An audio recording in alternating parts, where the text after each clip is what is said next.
Hora de falar sobre o Palmeiras para contar que Flaco Lopes está garantindo aumento salarial. Centroavante, que é artilheiro do time e recentemente foi convocado pela seleção argentina, ganhava apenas, entre aspas, R$500 mil por mês. Por que eu me referi apenas? Porque a realidade entre os titulares do Palmeiras é bem melhor. O reajuste se dá graças a uma prorrogação do contrato que está encaminhado. O atual vínculo se encerra em dezembro de 2027. E o Palmeiras e o Flaco Lopes se acertaram para a extensão desse vínculo até dezembro de 2029.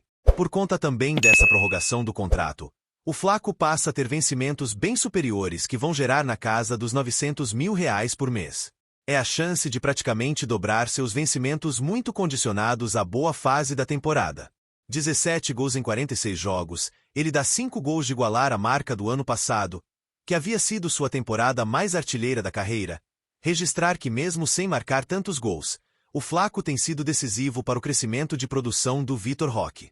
Vitor Roque, Flaco e Vitor Roque se associaram muito bem e têm jogado demais. O fato de ter sido chamado na última data FIFA para a seleção argentina também o valoriza. O Palmeiras quer dar esse reajuste até para evitar qualquer tipo de problema, imaginando que o Flaco Lopes vai ser algo de propostas no exterior dentro de pouco tempo. Só para arrematar uma última curiosidade sobre o Palmeiras, o Benfica procurou o Verdão para contar que por conta de um problema bancário, não conseguiu fazer o pagamento de R$28 milhões e R$100 mil, que estavam previstos para o dia 15 de setembro desse mês, por conta da compra do Richard Rios. O Benfica errou na hora da transferência e o depósito vai cair agora no dia 25. O Palmeiras disse que não havia nenhum problema em relação ao tempo. Bora falar agora sobre Andrés Pereira. Ponto para Abel Ferreira. O metacante que estreou como titular na quarta-feira na vitória por 2-1 contra o River Plate, no Monumental de Nunes, ele já havia atuado 28 minutos contra o Internacional no final de semana, mas entrando no segundo tempo. Seu primeiro jogo como titular foi justamente na Argentina e ele deixou excelente pressão. Com passe para o gol do Gustavo Gomes e se encaixando perfeitamente no meio-campo do time, parece até que o Andrés Pereira já jogava no Palmeiras há pelo menos 2 anos. Pois bem, esse jogador era um pedido expresso da Abel Ferreira, que insistiu demais com Anderson Barros e Lila Pereira. O Palmeiras tentava a contratação do Andrés há pelo menos 3 janelas. E desde o início desse ano, o Abel Ferreira insistiu muito, pegou no pé, cobrou bastante que os dirigentes palmeirenses fizessem o investimento. O negócio quase aconteceu em janeiro, quando o Palmeiras chegou a oferecer 20 milhões de euros ciclos, mais 4 milhões de euros em bônus.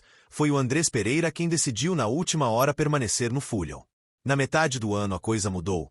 Ele avisou o pessoal do Fulham que não renovaria o contrato e para não perder o jogador de graça, o Fulham acabou aceitando um negócio muito mais barato, de apenas 10 milhões de euros ciclos, sem qualquer bonificação. Acabou sendo bom, especialmente para o Palmeiras, que contratou um jogador de 29 anos de idade com enorme potencial e por cifras bem mais baratas.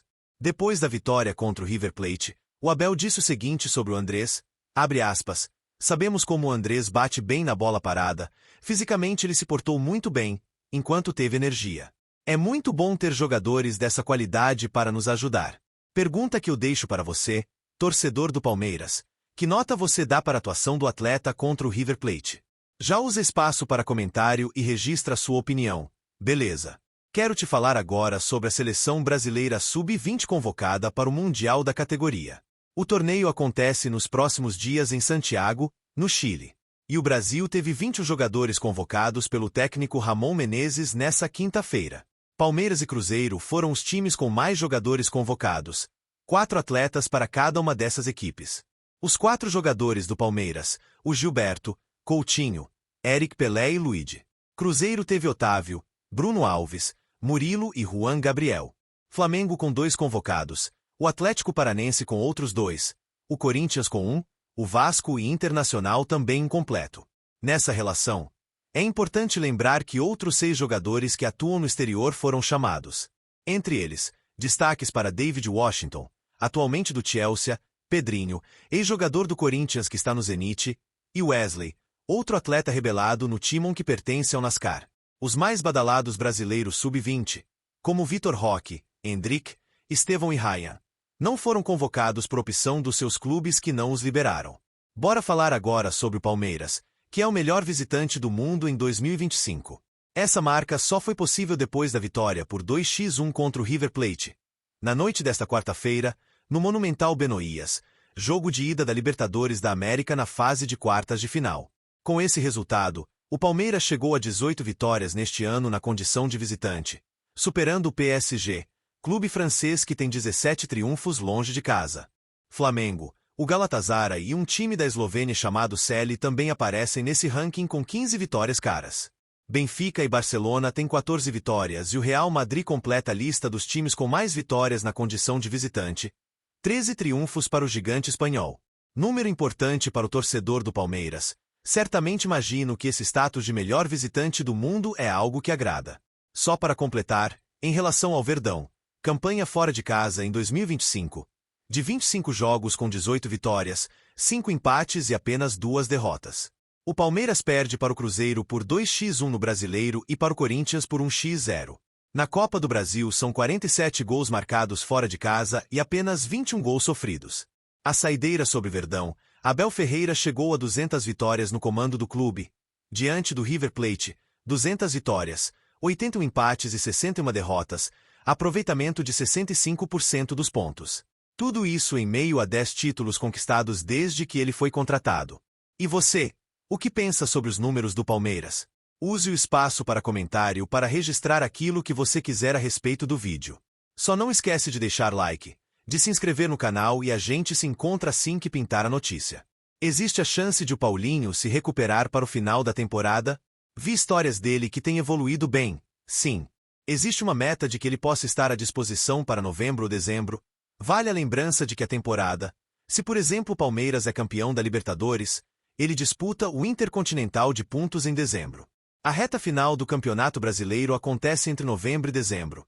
Então se ele de fato conseguir evoluir nessa cirurgia da tíbia que ele passou depois da Copa do Ponto de Pontos, ainda pode ser um reforço para essa reta final de temporada. Tá bom? O Riquelme é muito promissor. O Palmeiras não precisa do Gerson. Fora que o Riquelme primeiro. Forma o Riquelme primeiro e com a venda do Riquelme compra o Gerson e sobra. Eu acho que a estratégia do Palmeiras é mais ou menos essa. Tanto que os caras já impuseram 12 milhões de euros. Se a proposta tivesse sido com um jogador do São Paulo, por 8 mais 4 o negócio já tinha saído. E de fato a verdade é que o Riquelme é bastante promissor mesmo. Foi artilheiro do time da Libertadores Sub-20. Foi artilheiro do time. Não, foi artilheiro da Libertadores Sub-20. Depois foi artilheiro do time do Brasileiro na Copa do Brasil, enfim. E para ele ver, a Nicola fala sobre Gerson no Palmeiras. Tá ganhando forma essa ideia. Já que a diretoria do Palmeiras não quer ele nem pintar do jouro. Ele pensou se fosse Palmeiras e não colocaria esperança nessa história. Bora explicar o contexto. O Zenit, que é dono dos direitos econômicos do Gerson, não pretende ficar com ele. A verdade é que o Gerson foi pra lá e não decolou. Os caras alegam que ele é muito lento, que ele é preguiçoso, enfim. A verdade é que o investimento de 25 milhões de euros para os russos se mostrou um equívoco. E os caras inclusive já tentaram colocar o Gerson no Al Jihad. Acontece que o time saudita tinha limite de estrangeiros esgotado e não conseguiu se livrar de outro atleta para contratar o Gerson. O Zenit quer contratar o Riquelme, que é um atleta da base do Palmeiras. O Zenit chegou a oferecer 8 milhões de euros fixos, mais 4 de bônus. O Palmeiras pediu 12 de euros fixos, mais 3 de bônus. O negócio não aconteceu, embora ainda possa acontecer na janela do começo do ano. E aí, torcedores do Palmeiras, esse movimento começa de torcedores do Palmeiras, sugeriram que o Palmeiras procurasse o Zenit, oferecendo, vocês não estão afim do Riquelme? Vão fazer um bem bolado? A gente manda o Riquelme e vocês mandam o Gerson e aí eventualmente a gente completa com dinheiro. O Zenit gosta desse tipo de coisa. O Zenit lá atrás contratou 4 atletas do Corinthians em troca do Yuri Alberto. E o negócio pro Zenit foi espetacular. Porque entre os 4 atletas que foram pra lata, o Pedro, que hoje pertence ao Zenit, quase foi pro Alentejade por 35 milhões de euros. E ele foi no pão como contrapeso do Yuri Alberto, que teve só 50% dos direitos econômicos negociados com o Corinthians. Mas até mandei mensagem, antes de gravar o vídeo de hoje, para o empresário do Riquelme, para saber se o Zenit falou de Gerson, se o Palmeiras especulou e as pessoas disseram que não tem nada. Não tem possibilidade nenhuma. Tá?